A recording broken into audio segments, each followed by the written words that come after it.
Olá, alunos do oitavo ano. Estamos aqui para mais uma semana de roteiro de estudos, né? Espero que estejam bem com vocês. Então vamos dar sequência às nossas atividades. Nessa atividade eu vou solicitar a vocês que respondam a atividades do caderninho do aluno, tá? Que vai estar no roteiro de estudo, quais páginas vocês deverão fazer. Mas hoje nós vamos falar sobre o imperialismo norte-americano, né? Que está lá na página do caderninho, página 22 do caderninho. Ó, aqui para vocês, tá bom? O que é o imperialismo norte-americano? O imperialismo norte-americano é uma referência ao comportamento autoritário de influência militar, cultural, geográfica e econômica dos Estados Unidos sobre os outros países, né? Nós sabemos que a partir do momento em que os Estados Unidos se torna independente, então ele lança uma política expansionista, né? Não só para os seus vizinhos, né?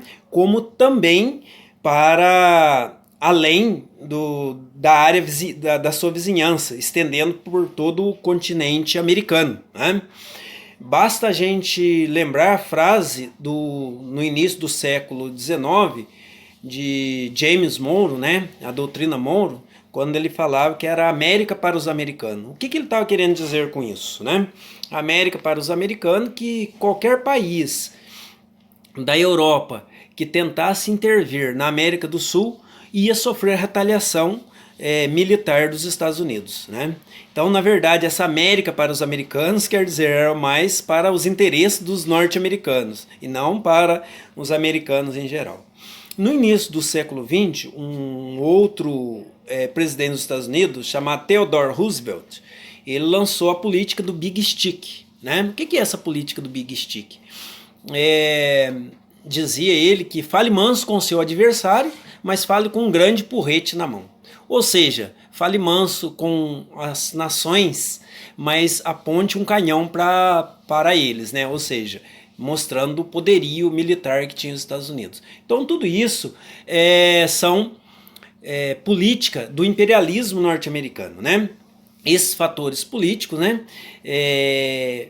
faz com que o imperialismo, né, as nações, a nação norte-americana tenha um patriotismo exagerado, né, ligado ao orgulho que influencia a imposição pelo militarismo, ou seja, nós somos mais fortes de qualquer um, né? Os fatores geográficos, né, a extensão territorial, basta lembrar que os Estados Unidos incorporou o Havaí ao seu território e boa parte do oeste norte-americano era território mexicano, que foi incorporado em 1846 ao território norte-americano. Os estados do Arizona, Califórnia, Colorado, Utah, Nevada e Novo México, todos esses eram território mexicano e que foi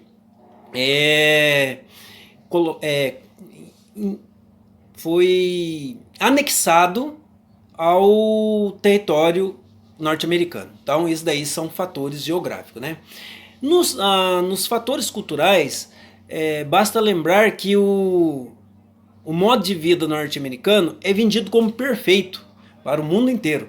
Basta nós olharmos no nosso dia a dia, né? As comidas rápidas, os fast foods da vida, né? Os cheese, né? Que nós chamamos de X, né? X bacon, X salada, que é cheese, na verdade, só foi aportuguesado, né? É influência. O uso do jeans, ouvir rock, né? Tudo isso são fatores da cultura norte-americana que estão presentes no nosso dia a dia. E muitas palavras hoje do inglês, né? Incorporado no nosso dia a dia. Então tudo isso são fatores culturais. Nos fatores econômicos, basta lembrar as políticas agressivas, né, dos Estados Unidos, arregimentando parceiros comerciais e atingindo, além da América, os mercados asiáticos, né, que se tornou uma potência colonial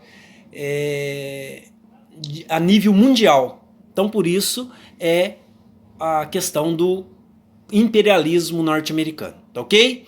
Em caso de dúvida, é só solicitar através do grupo, né, grupo do 8º ano, ao responder as questões que vão estar no livrinho, que vocês vão responder da página 22 até a página 25, tá, do caderninho. Na página 24 e 25 vai estar uma charge aqui que vai falar do mundo bipolar. O que é esse mundo bipolar? Bem, após a Segunda Guerra Mundial, os Estados Unidos foi, conjuntamente com os aliados, o grande vencedor.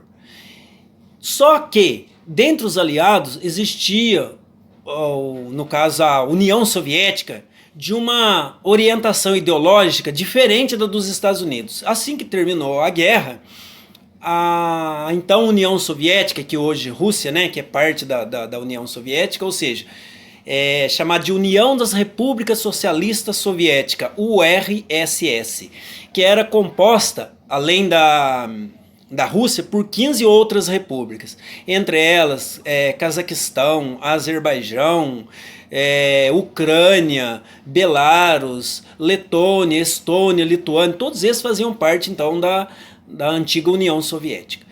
Bom, todos esses países eram de orientação socialista e, do outro lado, os Estados Unidos eram de orientação capitalista. Então vejam bem, essas duas ideologias se tornaram contrárias uma da outra. E então cada um queria exercer mais influência no mundo.